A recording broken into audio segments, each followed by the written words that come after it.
কেউ বলে না, কিন্তু আমি বলছি ইনস্টাগ্রামে স্টোরি শেয়ার করলে এই ট্রিকটা একবার অবশ্যই অ্যাপ্লাই করে দেখতে পারো, পরে দেখলে পস্তাবে। তাই ভিডিওটা কিন্তু শেষ পর্যন্ত মনোযোগ দিয়ে দেখো। এর জন্য সবথেকে প্রথমে ইনস্টাগ্রাম এই অ্যাপটা ওপেন করো। ওপেন করার পর নিজের প্রোফাইলে চলে যাও। প্রোফাইলে যাওয়ার পর দেখো এই ওপরে আছে 3 লাইন, এটার উপর প্রেস করো। এখন এই অপশনগুলো একটু স্ক্রল করে উপরে ওঠাও। এবার এখানে দেখো একটা অপশন আছে স্টোরি, লাইভ এন্ড লোকেশন, এটার উপর আরেকবার প্রেস করো। এখন দেখো প্রথমে একটা অপশন আছে hide story and live from, এটার উপর প্রেস করো। এবার দেখো এখানে সবার আইডি চলে আসবে।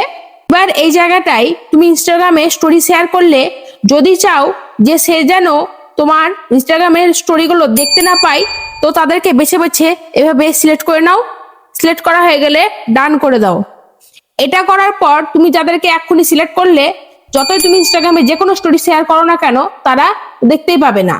এই ধরনের আরো গুরুত্বপূর্ণ ভিডিও দেখার জন্য কিন্তু অবশ্যই আমার চ্যানেলকে সাবস্ক্রাইব করে রাখো, যাতে পরবর্তী ভিডিওগুলো তোমার একদম মিস না যায়।